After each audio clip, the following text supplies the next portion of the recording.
Bom, estamos de volta, né? Abrimos hoje o programa relembrando, né, o 12 de janeiro de 2011, e eu prometi que nós íamos ver uma dessas comunidades, que é a comunidade da Posse também, uma das mais atingidas e também uma das mais esquecidas, digamos assim, né? Se falou em muito projeto para aquela região, mas pouco se concretizou desses projetos, né? E alguns perigos acabaram surgindo também com essas intervenções. A gente vai dar mais uma olhada então em outra reportagem especial dessa série que a gente mostra essa semana, lembrando, né, da tragédia do 12 de janeiro de 2011.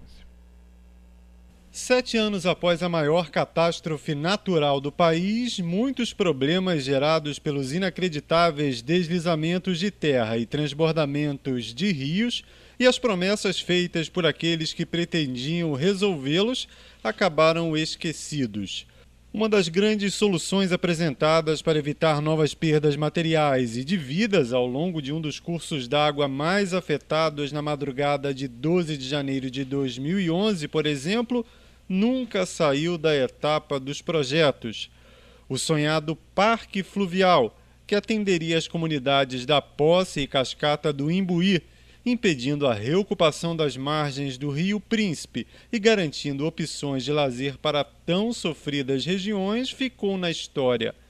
No final daquele mesmo mês foi prometida a quantia de 190 milhões de reais em obras do tipo em Teresópolis, Petrópolis e Nova Friburgo.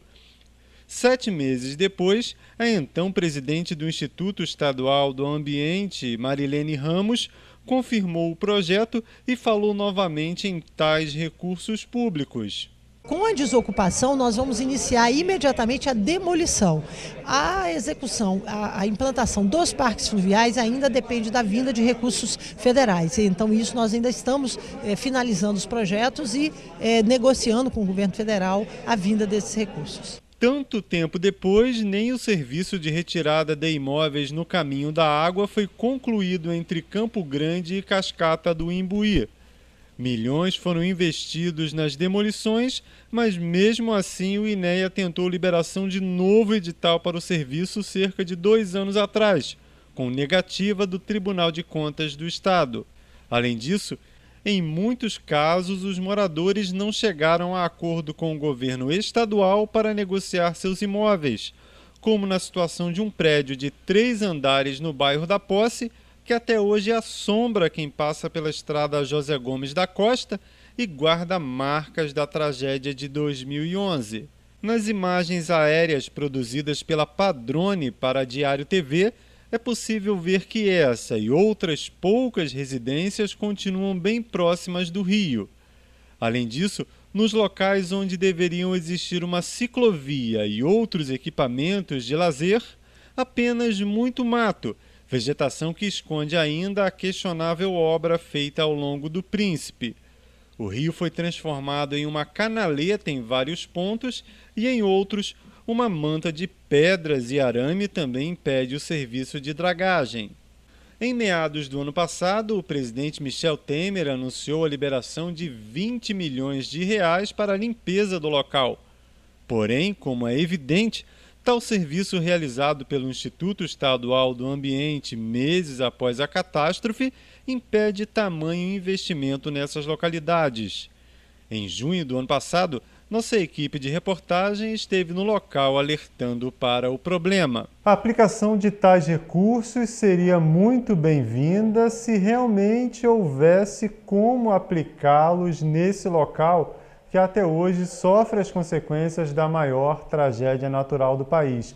O problema é que o tipo de obra realizado aqui após a catástrofe de 2011 não permite hoje uma intervenção de tal dimensão. Além disso, deve ser levado em conta que algumas obras prometidas para Posse, Cascata do Imbuí e Campo Grande, que são os bairros onde está localizado o Rio Príncipe, nunca saíram do papel, entre elas a construção de um parque fluvial. Além do parque fluvial, foram esquecidas pelo governo estadual as 3 barragens de contenção de cheias que seriam construídas em Campo Grande, obra que, assim como o tal parque, Segundo as previsões do INEA, deveria ter sido concluída no início de 2016. Projeto não faltou, né, gente? Como a gente está vendo aqui, como lembrou bem, inclusive, o Marcelo Medeiros, que eu vou conversar agora, né?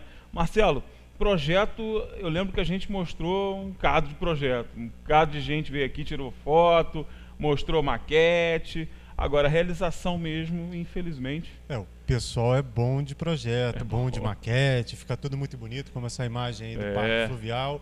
Mas, infelizmente, a grande maioria das coisas não saiu do papel. E as que saíram, praticamente todas foram obras de bem questionadas, né? Como, por exemplo, essa situação do Rio Príncipe. Foi transformado em uma canaleta, não é mais rio, é um valão. Muraram, né? Muraram o rio, que impede hoje, por exemplo, uma limpeza adequada, o acesso de uma máquina, por exemplo, para retirar o material que já está no fundo do rio, obstruindo a passagem da água. Ou seja, fizeram uma obra de milhões que não tem a utilidade que deveria. E as obras importantes mesmo, por exemplo, esse parque fluvial permitiria que aquela região hoje, que ainda tem, apesar da natureza estar escondendo, entre aspas, os problemas da tragédia, aquela região ainda tem aquela cara de tragédia, de imóveis destruídos, e acaba dando uma desvalorizada nos imóveis que continuaram lá fora da linha da água. Então, um parque fluvial voltaria a valorizar aquela região, impediria que as margens fossem ocupadas novamente, aí, pessoas morando praticamente dentro do rio, como acontecia em Campo Grande, na Posse, Cascata, e seria bom inclusive para o turismo, né? Porque ali perto fica um parque municipal, né? O nosso Parque da Tartaruga, poderia ser um grande atrativo para Teresópolis, mas infelizmente ficou no papel Marilene, Mink, todo mundo veio por aqui, apresentou o projeto, sumiu e ficou.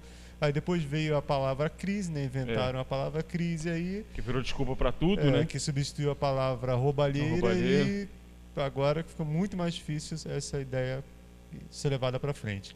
Agora, a gente falou no começo do programa também, né, gente, que naquele dia, né, no 12 de janeiro, né, na verdade na madrugada do 11 de janeiro, lá de 2011, a gente meio que se surpreendeu. Primeiro com a dimensão da coisa, a gente não sabia, né? Só tínhamos informações de que muita gente nos solicitava, né? Marcelo recebeu ligação, eu recebi ligação, o Júnior recebeu ligação, muitas pessoas começaram a nos mobilizar de madrugada, e aí a gente em um determinado momento falou, opa, alguma coisa está acontecendo, porque Marcelo estava morando num bairro, né, Marcelo, que não foi atingido, eu também não, Júnior da mesma forma, aí o pessoal da reportagem meio que não estava sabendo o que estava acontecendo, porque a gente estava fora dessas áreas que foram mais atingidas. Só nos preocupava muito essa coisa de estar todo mundo nos procurando, perguntando o que está acontecendo, ainda de madrugada. E aí que a gente resolveu, né, um ligar para o outro, a gente fez uma conferência, né, em telefone, e aí decidimos, né, não, a gente tem que sair, tem que ver o que está acontecendo, porque a coisa parece ser muito grave. Vinha relatos de pessoas sendo levadas por correnteza, tinha relatos de metade de morro caindo, de casas, gente gritando. Eram os relatos dos mais trágicos e preocupantes possíveis. E aí a gente resolveu ir a campo, né, Marcelo? Que foi a nossa grande surpresa, né? Aí que veio aquela surpresa, né? Essa manhã de exatamente 7 anos atrás, nesse horário a gente já estava com o pé na lama e assustado. E eu moro na Vila Muqui. E essa imagem aí foi a primeira imagem que eu fiz. Na verdade, a Muqui sofreu algumas consequências de deslizamento de terra. Porém, a gente que já trabalhou em cobertura de tragédia, de chuva em outras épocas, eu olhei um deslizamento de terra. Como todo verão, infelizmente, a gente acaba fazendo esse tipo de cobertura.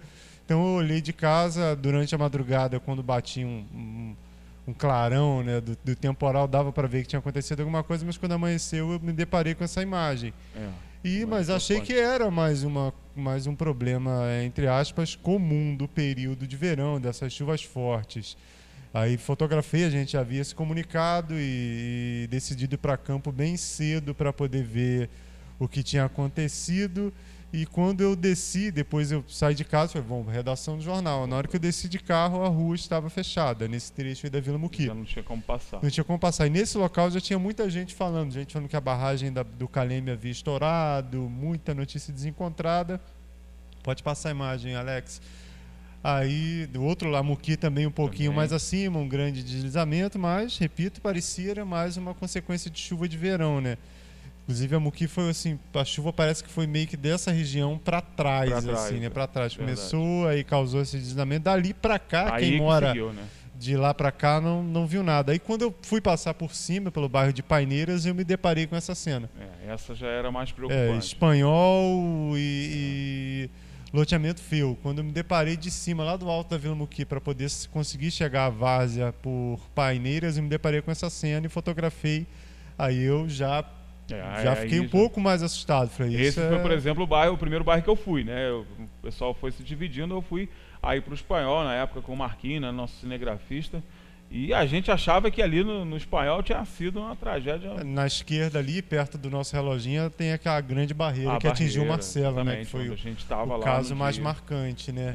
Onde a gente estava trabalhando no dia. Então, e depois a gente veio para a redação do jornal, já entendendo que a dimensão era muito maior do que a gente havia registrado até então. Mesmo assim, ainda não dava para ter ideia, naquela manhã de 12 de janeiro de 2011. E aí você foi para o Espanhol, eu lembro que a Isadora foi para o segundo distrito com o Gilberto. E você e o Júnior foram lá para a região da Posse. A gente foi para a região da Posse, o Marcos Wagner foi para Vieira. Então a gente foi se dividindo. E nesse momento aí, na parte da manhã, chegando à cascata do Imbuí. Quando eu cheguei nesse lugar da cascata do Imbuí, um pouco antes já havia uma casa que ficava na beira da rua que não havia nada, só umas duas paredes, um vaso sanitário. A gente tentando entender o que é isso. A escola da cascata do Imbuí, aquela casa que apareceu na primeira imagem, fica em frente a ela. Aí a escolinha da cascata com a água na altura do telhado. E do lado de cá, na beira da rua, tinha uma residência bem humilde que ficou de pé, não se sabe como. E 3 senhores estavam no local, um deficiente físico, inclusive. Eles tiveram que quebrar o Eternite, subir para o telhado e ficaram lá torcendo para a força da água não levar a residência. Foi o primeiro pessoal que a gente entrevistou, assim, chegando ao bairro da Cascata do Imbuí naquela manhã, exatamente 7 anos atrás, lá na Estrada da Posse, a José Gomes da Costa. E seguindo, um pouco mais à frente, carros aí presos no portão, pendurados na cerca. Lá atrás tem a marca da água em uma residência, ela chegando no segundo andar da residência. A gente imaginando de onde é que pode ter vindo tanta água. Não conseguindo imaginar, né, Marcelo? Dava para entender, né? Porque ele é um córrego pequenininho. Era um córrego ridículo, né? Às vezes a gente nem percebia que tinha um córrego. Não dá um palmo d'água no córrego. E aí, de repente, essa imagem correu o mundo inteiro. Cada metro ia assustando mais. Aí quando eu cheguei essa residência aí, ficava um pouquinho antes do antigo motel Toca do Coelho. E esse lado a água veio também do topo de morro que divide Posse e Parque do Imbuí e juntou lá com a água que veio de Campo Grande. Essa casa ficou no meio do caos e acabou gerando essa imagem aí, sonhos interrompidos. Você imagina quantas famílias, quantas crianças haviam sido afetadas pela tragédia. E ali uma boneca e logo em seguida uma bolsinha com lápis de cor e outros objetos também infantis. E a casa ao fundo, né, com a marca d'água lá no telhado, né? No telhado ali, 2 metros quase de marca de água. E nesse lado aí a água até ficou um pouquinho mais baixa porque é uma área muito grande. Então a água deu uma espalhada nesse ponto aí. Mas a terra está aí, 1,5 metro talvez de lama cobrindo a residência. Nesse ponto, inclusive, a viatura do Corpo de Bombeiros estava atolada, os bombeiros estavam cortando troncos, cavando, para conseguir tentar chegar lá na Posse Campo Grande. Isso de manhã, a gente fotografando, filmando, tentando entender o que estava acontecendo. Esse é o depósito do antigo Flor da Posse, antigo Flor da Posse, lá o original, lá no bairro da Posse. E nesse ponto, um tronco de árvore uma árvore muito grande, ficou preso entre 2 postes e ele desviou a água toda para dentro do depósito do supermercado. Então a água vinha, batia nesse tronco e jogava para dentro do depósito. E depois ela foi tomando outro curso, né? O supermercado que acabou, hoje ele é apenas depósito da Rede Economia, porque aquela região, o número de moradores diminuiu bastante. Não só o prejuízo que o empresário teve naquela região. A própria população, né? Essa imagem é logo depois do supermercado, onde havia o tal tronco. E nesse momento aí a gente já começou a ficar, que eu falei, a cada metro percorrido mais assustado. Piorando, né? Mas talvez aí, Marcelo, tenha sido o local onde tenha dimensionado mesmo algo inimaginável, né? Que aí a quantidade de pedra já começa a crescer, né? Exatamente. Ali é uma rua e a gente encontrar o que parece que é um rio, né? A gente acha que está entrando dentro de um rio, né? As pedras todas parece que tá passando dentro do rio. E os carros pareciam amassados como bolinha de papel. Você entendendo o que é isso aqui, de onde é que veio esse carro. E esses carros até estão bem inteiros. A gente encontrou alguns locais que o carro estava cortado ao meio. Você imagina a força de água com pedra, com lama, a velocidade de cortando um carro ao meio.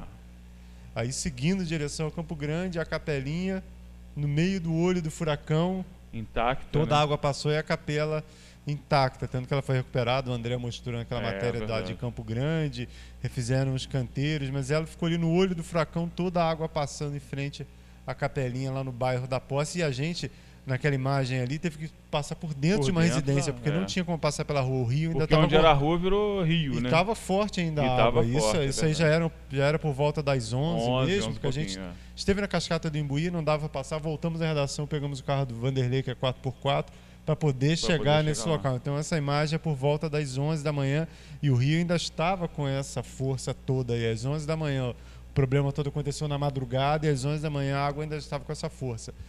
Esse momento foi outro também que meio de choque pra gente. O Campo da Posse, que virou um campo de atendimento médico, né? Também, o Corpo de Bombeiros fez GL ponto, né, para poder facilitar o resgate. E a cena que dessas duas senhoras ali, uma no meio, uma no canto chorando, e as pessoas extremamente assustadas com os danos causados pela força da água, e as pessoas que haviam sobrevivido com muitos machucados, fraturas expostas, gente gritando, chorando. E esse lado aí do campo era o lado das pessoas que haviam apenas se machucado e aguardavam a remoção do Corpo de Bombeiros, a maioria por helicóptero, por causa do estado de saúde, muita gente com esmagamento de membro, uma situação assustadora. E do outro lado do campo estavam sendo depositados os corpos. Eram muitos corpos do outro lado do campo. Então a gente chegou e se assustou. Voltando um pouquinho à Posse, esse é um hotelzinho, o Hotel Pedra do Sino, que era utilizado como um motel, acabou virando um motel também por um tempo. E ele, no meio do caminho da água também, a água aí atingindo o segundo andar desse hotelzinho, que foi demolido alguns anos depois, algumas residências após também. Essa imagem também já é mais tarde, por volta de meio-dia, 1h da tarde, a gente foi e voltou algumas vezes nesse trecho, e o volume da água ainda. Essa imagem também rodou bastante na época, né? Porque esse orelhão, Anderson, ele fica nesse prédio que a gente mostrou na reportagem, aquele prédio que até hoje está lá assombrando a comunidade. Esse orelhão está lá. Tem uma altura de um orelhão, esse não é aquele orelhão do Andrezinho. Não é o pequenininho, não, pequenininho, gente. Não, é um orelhão normal. Normal. A altura da lama na rua. E da marca da água, né? Na rua. Você vê na porta de ferro ali na parede a marca. Então, como sobreviver a isso? Como uma pessoa consegue enfrentar uma água nessa altura? Se fosse uma água parada, para quem não sabe nadar, já não dá pé. Imagina com a força da correnteza arrastando. E pela quantidade de lama que está vindo aí, você imagina a quantidade de detrito que passou também. Vem de um tronco de árvore, lama. Então a Posse ele foi muito complicado. Essa já é o Caleme, né? Pulando para o bairro do Caleme, né? A Rua dos Canários aí, né? Lá em cima, onde teve um grande deslizamento de terra e pedra da encosta, levou muitas residências. E aí Caleme também muita gente falou, rompeu a barreira, né? Estourou lá a represa, o que aconteceu? Exatamente, porque o pessoal vendo aquela grande quantidade de água passando, falou, da onde pode vir tanta água assim, de uma hora para outra? Lá a barreira. Da barragem que estourou, né? Mas a barragem, por outro lado, ela ajudou, é verdade. Porque ela foi segurando a água e foi soltando a água aos poucos. Se não tivesse a barragem lá, se ela tivesse estourado, se ela não tivesse, ela teria sido muito pior naquela região. Então isso aí já é no bairro do Caleme, foi a Joana que teve lá também, Joana Medeiros. Ali um pouquinho mais acima, seguindo a Rua dos Canários, ali tem um veículo, residências, e ficou apenas uma casinha lá no topo de morro, dezenas de residências. Tinham várias casas. E a encosta veio descendo com tudo, lavando tudo, foi assustador. Eu lembro de uma entrevista naquele local também que emocionante. Aqui a gente já vai lá para o segundo distrito de Teresópolis, onde toda essa água, Poços de Campo Grande, que caiu no Foi Paquequer, desaguar lá. aí veio a água de Santa Rita, que também cai no Paquequer, ou seja, o Paquequer lá no 2º distrito Virou um mar. virou um mar, literalmente. E nesse ponto aí, em Providência, né? As pontes foram levadas aí 40 ou 50 pontes na época, e o pessoal de Providência, para poder chegar do outro lado, improvisou aí um barquinho com uma corda amarrada, aí puxava o barco para um lado, puxava o barco para o outro, porque não tinha ponte em lugar nenhum, todas as E a pontes correnteza daquela ainda região. estava forte, né? Ainda estava bem Correnteza forte. forte. Então o pessoal trabalhando junto aí, tentando improvisar uma maneira de atravessar, né? Porque o pessoal queria chegar no centro da cidade, queria ter contato com a família, porque lá verdade. havia tudo sido devastado, não tinha sinal de telefone, não havia como fazer contato. Essa imagem lá em Providência, um pouquinho mais à frente, mostra exatamente o que a gente está falando. A força. né? O volume da água. São 2 andares de residência. E tá no topo de cima, né? Topo de cima, a casa de cima, É. o 2º andar ficou coberto pela água do Paquequer. Imagina. Coberto pela água do Paquequer no 2º andar, no telhado. É muita Então, água, gente. quando que alguém ia imaginar isso? O pessoal mora mais ou menos perto do rio, já espera no verão, uma alagadinha. Mas não Mas nesse volume. nesse né? volume. Tanto que eu entrevistei o senhor dessa casa, ele tinha uma oficina mecânica no local, havia vários carros de clientes perdidos ali. E ele falou que começou a encher, ele começou a chover, ele deixava um facão na beira do rio para ele ir medindo Pra ver, né? a distância da água. De repente ele olhou lá, cadê o facão? Ele voltou correndo para casa e falou: pessoal, tem alguma coisa errada. Quando ele olhou, a água já estava no pé dele. Quando ele olhou, estava na canela, joelho. Quando ele viu, só deu tempo de pegar todo mundo de casa, E sair subir. correndo e subiu para o outro lado da pista, da BR-116. E ele ficou numa casa, no 2º andar de uma casa do outro lado da pista, bem mais alto, onde a água chegou no 1º andar do outro lado, e vendo a casa dele totalmente coberta. Tomada, né? É absurdo. O gente. dia amanhecendo e a casa dele, o 2º andar da casa coberta. Rio Bahia, vários pontos da Rio Muita Bahia e coisa. muito deslizamento de terra, de pedra. Essa imagem foi uns 3 dias depois da tragédia, já com o maquinário já do Tirando a do pedra, governo federal, né, tirando da a estrada. pedra desse tamanho na rodovia federal, que só não teve vítimas nesses trechos, porque como começou a chover muito e alagar a estrada, vários pessoas pontos, não o trânsito conseguiram parou, passar, né? né? Não conseguiu passar, senão poderia ter Senão gerado teria vítimas com certeza. uma né? situação muito pior até.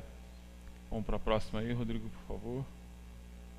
Essa escola imagem da aí é outro problema É. que refere. A gente mostra uma dessa imagem para mostrar que aconteceu em vários bairros, que foram escolas perdidas, né? Muitos alunos perderam o local onde estudavam, Escolas perderam o material, deixaram de existir, né? perderam a informação deles, de documento, de tudo. Essa imagem é dentro da escola Maria Mendes, no bairro de Cruzeiro, no 2º distrito, e a escola ficava em frente a uma curva de rio, assim, só que a curva de rio ficava a uns meio quilômetro de distância da escola, e a escola ficou totalmente debaixo d'água em Cruzeiro. Totalmente. Perdeu-se tudo na escola.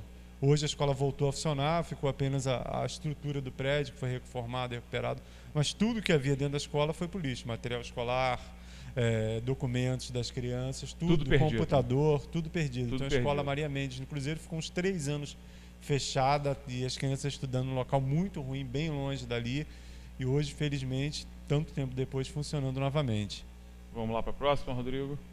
Aqui a gente volta para a zona tá. urbana do Zona município, urbana. que é o Parque do Imbuí. Parque do Imbuí. Também. Essa imagem é bem lá em cima, Anderson, que é o local que é conhecido como Cambucá. Cambucá. O Parque do Imbuí, como a gente falou à época, sofreu uma carga d'água semelhante à de Campo Grande, Uhum. Posse.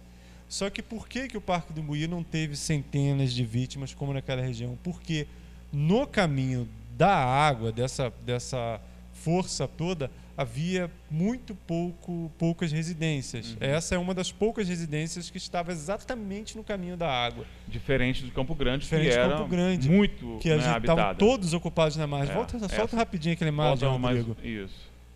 Só para você ter uma ideia, Anderson, essa casa era uma casa de veraneio. Tá vendo? Era uma casa muito bonita, havia saído em revista de arquitetura, inclusive. E ela era única, tem uma piscina que ela fez no caminho da água. Na ocasião, 2 semanas depois, eu subi com um colega do Centro Excursionista Teresopolitano, 7.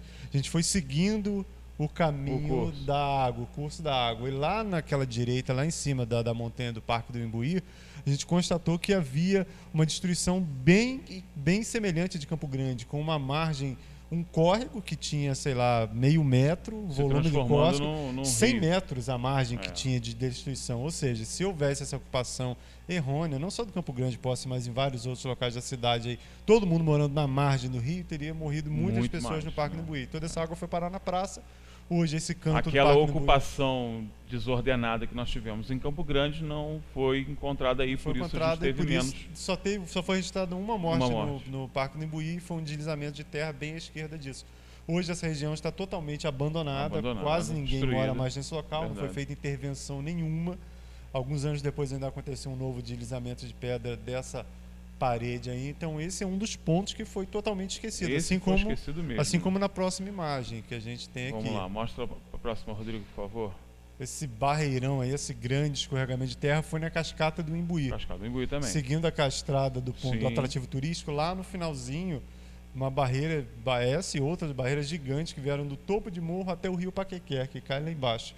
E esse ponto também foi totalmente desocupado, ninguém mais reside nesse local, a rua virou um trilho, a última vez que eu estive lá foi uns 2 anos atrás, a rua já tinha virado um trilho, hoje deve estar totalmente fechada. Toda tomada, né? Uma barreira de proporções enormes também, lembra uma barreira que caiu na Granja Florestal também, mas esse foi lá na Cascata, mais um ponto que foi abandonado por conta de impossibilidade de se reocupar, né? E por último, a última fotografia dessa sequência que a gente trouxe, logicamente, voltando a falar do bairro que mais impressionou, né, que é Campo Grande, né? A quantidade de pedras que veio sendo arrastadas aí montanha abaixo e fazendo essa destruição toda, derrubando casa, levando carro. Essa imagem é boa para a gente falar, né, Marcelo, que onde você está vendo pedra, onde você está vendo terra, onde você está vendo destruição, existiam residências, né? Tinha, né, um córregozinho pequenininho, mas a grande parte ali era tomada por residências. Todo esse meio era ocupado. Atrás, ali no meio tem uma casa de parede laranja. Laranja, ficou muito famosa também, mostrou. Muitas imagens circularam, porque é uma casa que ficava exatamente no caminho da água, assim, o rio ficava do lado dela. Então, ficaram poucas paredes de pé. Infelizmente, toda a família foi arrastada pela água, não tinha como não ser. Porque também foi de uma hora para outra, assim como aconteceu lá em Providência, o pessoal foi percebendo o rio aumentando um pouquinho, de repente veio aquela enxurrada. Já não tinha como fazer nada. E foi lavando e levando tudo que havia pela frente. Hoje, algumas poucas casas da esquerda ainda estão no local, aquela grande construção na direita também está, mas esse meio totalmente desocupado, né? Retiraram as pedras. Mas lá atrás, assim, na encosta, umas casas ficaram em pé, continuam lá. Todo mundo morando. Infelizmente, todo mundo morando. Algumas pessoas que não chegaram em acordo com o governo estadual e continuaram lá. E outras que passaram a ocupar o local de forma clandestina, né? Invadiram, passaram a morar, muitas denúncias nesse sentido. E o pessoal voltou para lá por quê? Justamente por causa de não tinha opção e por causa de um problema que a gente mostrou no início da reportagem. Ali nesse local já era para estar funcionando 3 barragens de contenção de cheias, que não saíram do papel.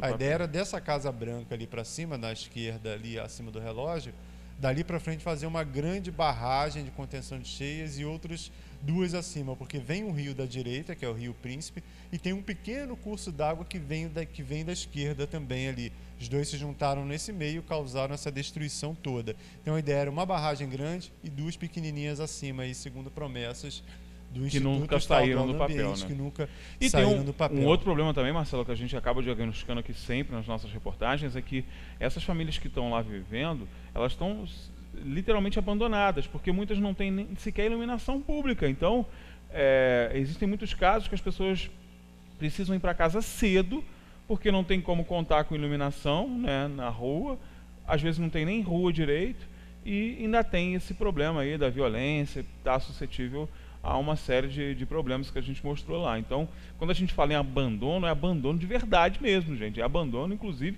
dos sistemas estruturais da própria cidade, como coleta de lixo, até correspondência, né? Não chega a correio, né, em algumas dessas casas, porque seriam casas que ficaram no meio de toda essa destruição. E a gente está mostrando esse problema já tem um tempo, já são 7 anos, né, passado tudo isso. Agora, Marcelo, para a gente finalizar o bate-papo, muita gente na época, né, questionou, poxa, vocês se envolveram tanto, né, as matérias eram sempre tão dramáticas, veio a imprensa do Brasil inteiro. E aí eu falei isso aqui antes de eu conversar com o Marcelo. Para a galera que veio de fora, eu não vou falar que foi fácil, porque eram situações muito difíceis, né, gente? Eu passei por isso, o Marcelo passou por isso. A gente andava nos locais, literalmente pisando em corpos, né, de pessoas ali que foram vitimadas pela tragédia. Isso é muito difícil para qualquer um. Mas para quem veio de fora, depois eles voltaram para casa. A gente está falando da nossa casa, do nosso quintal, e de pessoas que muitas vezes a gente conhecia, como o Ricardo, por exemplo, o Rica, né, que eu estou sempre chamando aqui, o Rica. O Ricardo era morador daquela região ali, inclusive daquela localidade que a gente acabou de falar, exatamente dali. Então, ele não está indo lá fazer imagem de pessoas que foram vitimadas da tragédia, ele está fazendo imagem da família dele, dos amigos dele, das pessoas que foram criadas com ele. E a gente passou por isso também, né, Marcelo? E por isso nos tocou tanto e nos toca tanto até hoje, por isso que a gente faz questão de falar sempre e de mostrar, porque é algo que a gente precisa usar como motivação mesmo de mudança, como motivação de tentar modificar essa história. A gente foi tão abençoado com a solidariedade dos outros, né? Teresópolis recebeu doações do mundo inteiro. Não nos faltou nada em termos de solidariedade, mas faltou isso que a gente está falando, pertencimento, esse afetar, que a gente se afetou mesmo, né? E a gente tem orgulho de ter sido afetado também, né, Marcelo? É exatamente isso. Diferente, por exemplo, de um jornal do Rio, de um grande meio de comunicação de São Paulo, que veio aqui, ficou aqui no máximo 2 semanas e foi embora, e chegou aqui, uma barreira, um deslizamento de terra. A gente chegou lá e se deparou com um local que a gente frequentava até o dia anterior, que a gente vivia fazendo matéria de buraco na rua, de falta de iluminação, que tinha amigo, parente morando lá. E o nosso amigo Ricardinho, exatamente no dia ele ainda não trabalhava com a gente, mas já era nosso amigo. Mas foi e eu encontrei com ele assim na parte da manhã, indo desesperado para lá, porque ele havia saído de Campo Grande, mas a mãe dele morava lá, o pai dele morava lá, e encontramos o Rica desesperado, tentando chegar na posse Campo Grande para saber como é que ele não conseguia falar com ninguém por telefone, como é que estava a família dele. Felizmente a mãe e o pai dele, apesar de ficarem próximo do rio, eles conseguiram sair para uma rua de cima e viram a água levando a casa deles, destruindo tudo. Então a gente chega lá e se deparar com um local que a gente conhecia tão bem, devastado daquela maneira, imaginando onde estavam as pessoas que eram nossos amigos, conhecidos, e como você falou, e como vai ficar depois. Para quem registrou aqui lá 7 anos atrás e foi embora, beleza, vem aqui uma vez por ano e depois volta aqui só ano que vem e segue a vida lá embaixo. A gente não, a gente continua frequentando esses locais. Logicamente, nessa semana a gente faz umas matérias um pouquinho maiores para relembrar, mas a gente passa um ano todo frequentando esses locais, cobrando melhoria, ouvindo o pedido das pessoas e sempre torcendo que melhore, porque a gente quer que nossos filhos, netos tenham uma cidade melhor e que sejam feitas intervenções, obras públicas que permitam que no futuro nossas gerações seguintes não sofram dessa maneira.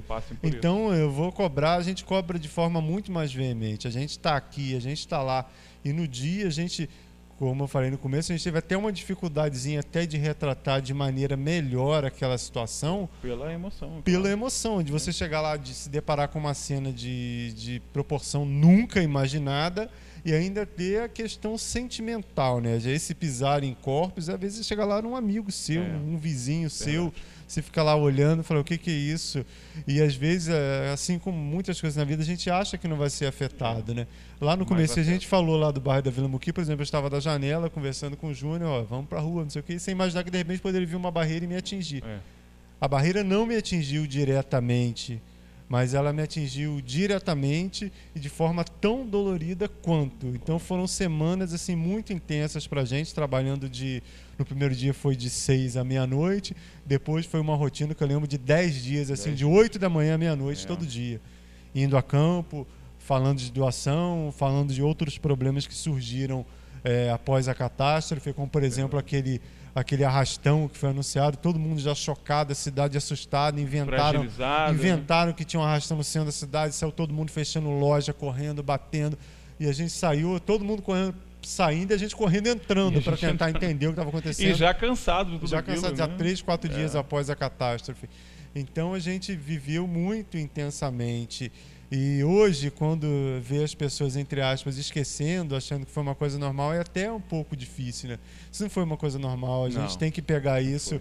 Quando a gente vê hoje, por exemplo, se chegar lá em Campo Grande, Posse, ver alguém construindo dentro do rio, tem que denunciar. Não faz isso, cara, não faz isso. Você lembra o que aconteceu aqui? Você não pode construir dessa maneira.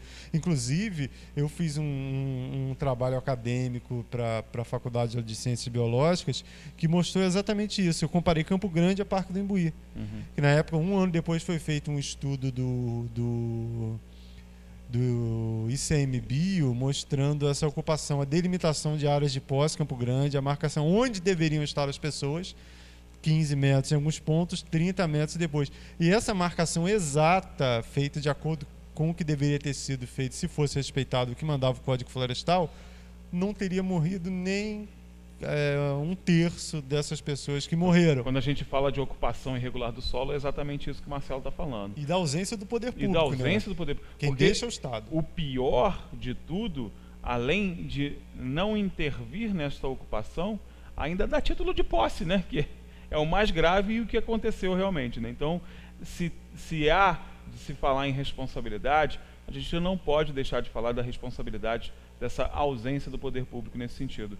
O Marcelo está falando, Campo Grande, centenas de vítimas. Parque do Imbuí, apenas uma. Por quê? Porque não estava com aquela ocupação irregular, né, desordenada, na beira e às vezes até dentro do rio, como aconteceu lá. Então as coisas não são por acaso, gente. E por isso que a gente está aqui até hoje, 7 anos depois, chamando a atenção, cobrando, porque a gente sabe que as catástrofes naturais, elas são imprevisíveis, mas você pode minorar as perdas humanas com um trabalho de infraestrutura, com um trabalho social, com um trabalho como deve ser feito. É para isso que existe servidor público, como cargo público. É para isso, é para evitar que esse tipo de coisa aconteça. Marcelo, obrigado pela participação aí. Mais um 12 de janeiro. Mais um 12 de janeiro e continuaremos nessa cobrança que deve ser constante, sim, porque trabalhamos por uma Teresópolis de verdade, uma Teresópolis na essência, uma Teresópolis que seja um local bom para viver, não um local apenas para sobreviver. Exatamente, para viver bem. Depois do intervalo comercial, vamos para o nosso Café com Política, né? Vanderlei Pérez está aí, Fred Maia também está na área. Vamos falar um pouco dessa semana conturbada na nossa área política, né? Teve a memória da tragédia de 2011, mas teve muita coisa acontecendo também. Eu vou, é claro, explorar a experiência dos dois aqui daqui a pouquinho, depois do intervalo comercial.